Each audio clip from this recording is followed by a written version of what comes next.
Welcome to my NR tutorial centre. প্রিয় পাঠক, আশা করি তোমরা ভালো আছো। এর আগের ভিডিওতে আমি দ্বাদশ শ্রেণীর ইংরেজি সিলেবাসের অন্তর্ভুক্ত দ্য পোয়েট্রি অফ আর্থ কবিতার বেঙ্গলি অ্যানালাইসিস নিয়ে আলোচনা করেছিলাম। আজকে আমি উক্ত কবিতার আসন্ন উচ্চ মাধ্যমিক পরীক্ষার কিছু ইম্পর্টেন্ট কোশ্চেন অ্যান্ড অ্যান্সার নিয়ে আলোচনা করব।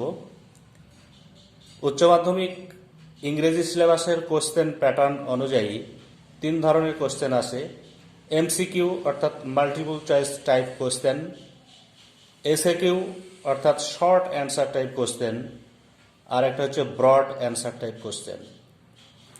তো এসএকিউ অর্থাৎ শর্ট অ্যান্সার টাইপ কোশ্চেনের কিছু ইম্পর্টেন্ট কোশ্চেন নিয়ে আমি আলোচনা করছি। চলো শুরু করি।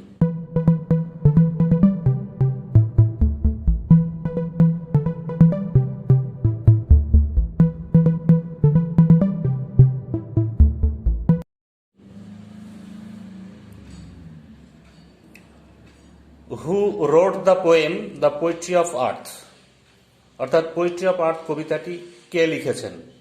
উত্তর হল John Keats wrote the poem the poetry of earth. Number two, what type of poem is Keats the poetry of earth? Poetry of earth কবিতাটি কি ধরনের কবিতা? উত্তর হল Keats the poetry of earth is a Petrarchan sonnet. Number 3. What does Keats celebrate in the poem The Poetry of Earth? অর্থাৎ poetry of earth কবিতায় কবি Keats কি সেলিব্রেট করেছেন? উত্তর, in the poem the Keats celebrates the continuous music of earth. Poetry of earth কবিতায় Keats continuous music of earth অর্থাৎ পৃথিবীর কাব্যিক গান কখনো থেমে থাকবে না, এই বিষয়টাকে তিনি সেলিব্রেট করেছেন। Number 4, a voice will run. A voice will run, whose voice is referred to here. এখানে কার কণ্ঠস্বরের কথা বলা হয়েছে? উত্তর হল the voice of grasshopper is referred to here. 5 নম্বর কোশ্চেন হচ্ছে who takes the lead in summer luxury, অর্থাৎ গ্রীষ্মের বিলাসিতায় কে নেতৃত্ব স্থানীয় ভূমিকা গ্রহণ করেছে? The grasshopper takes the lead in summer luxury, অর্থাৎ গ্রাসহোফার গ্রীষ্মের বিলাসিতার প্রধান ভূমিকা পালন করেছে। Next question, which season does the grasshopper celebrate?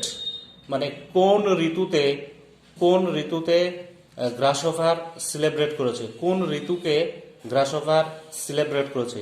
উত্তর, in Keats poem the grasshopper celebrates the season of summer, অর্থাৎ পোয়েট্রি অফ আর্থ কবিতায় গ্রাসহোফার সিজন অফ সামারকে সেলিব্রেট করেছে, অর্থাৎ গ্রীষ্মের সিজনকে সেলিব্রেট করেছে।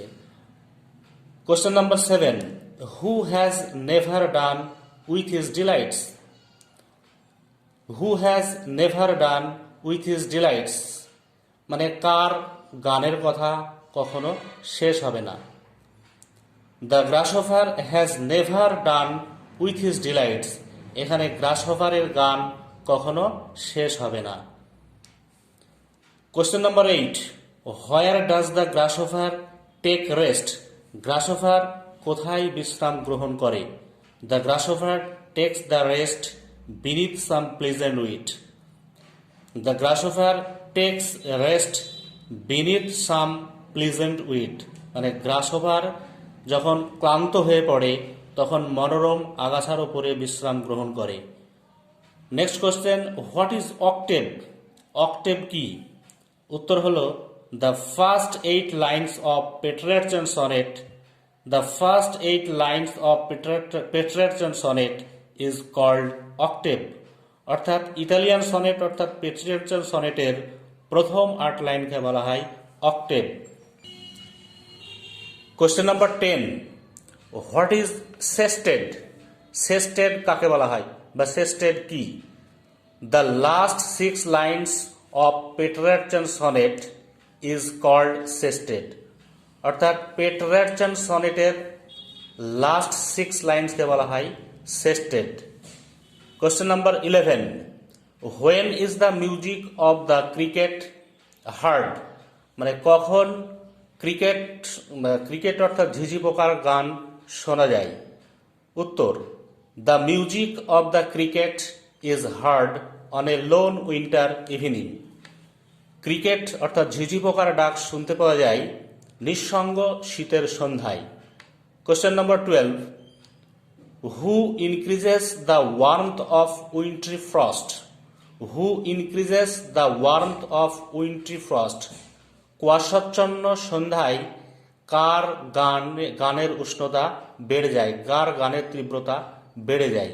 উত্তর হলো the cricket increases the warmth of the wintry frost, মানে ক্রিকেট অর্থাৎ ঝিঝি পোকা শীতের কুয়াশাচ্ছন্ন শীতের সন্ধ্যার উষ্ণতাটাকে বাড়িয়ে দেয়। What does the cricket song seem to one in drowsiness half lost, মানে একজন অর্ধচৈতন্য ব্যক্তির কাছে ক্রিকেট সং অর্থাৎ ঝিঝি পোকার ডাকটা কার গান বলে মনে হয়। উত্তর, the cricket song seems to be the song of grasshopper to one in drowsiness half lost. একজন অর্ধচৈতন্য ব্যক্তির কাছে ক্রিকেট সঙ্গের ডাকটা অর্থাৎ ঝিঝি পোকার ডাকটা মনে হয় যেন ঘাস ফড়িংয়ের ডাক। Question number 14, why is the poetry of earth never dead. পৃথিবীর কাব্যিক গান কেন শেষ হবে না। উত্তর, the grasshopper carries the music through the summer season, অর্থাৎ ঘাসফড়িং গ্রীষ্মের প্রচণ্ড দাবাদাহকে উপেক্ষা করে তার গান বহন করে নিয়ে যায়। হোয়াইল দ্য ক্রিকেট কন্টিনিউজ ইট, যখন ক্রিকেট অর্থাৎ ঝিঝি পোকার ডাকটা কি করে এর গানের মাত্রাটাকে প্রতিনিয়ত চালিয়ে নিয়ে যায়। থ্রু দ্য গ্লুমি উইন্টার মানে হচ্ছে শীতকালেও সে তার গানের তীব্রতাটাকে বাড়িয়ে নিয়ে যায়। So the poetry of earth is never dead, সুতরাং পৃথিবীর কাব্যিক গান কখনো শেষ হবে না। Question number 15, what is the meaning of the word stove in the poem the poetry of earth. Poetry of earth কবিতার স্টোভ শব্দটির অর্থ কি। উত্তর, the meaning of the word stove শব্দটির অর্থ হল is a hot house for plants, গাছের উষ্ণ গৃহ। Question number 16, what is the rhyme scheme of the poem the poetry of earth. What is the rhyme scheme of the poem the poetry of earth. Poetry of earth কবিতাটির rhyme স্কিমটা কি। উত্তর, the rhyme scheme of the poem poetry of earth is ABBA ABBA CDE. এই গেল মোটামুটি the poetry of earth কবিতার কিছু গুরুত্বপূর্ণ এবং ইম্পর্টেন্ট প্রশ্নোত্তর নিয়ে আলোচনা করলাম। আগামী ভিডিওতে আমি এই কবিতার ব্রড কোশ্চেন নিয়ে আলোচনা করব। প্রিয় পাঠক, ততক্ষণ পর্যন্ত তোমরা ভালো থাকো এবং সুস্থ থাকো এবং তোমাদের পরীক্ষার প্রস্তুতি তোমরা চালিয়ে যাও। আজকে আর নয়, দেখা হবে অন্য ভিডিওতে। Best of luck to everyone.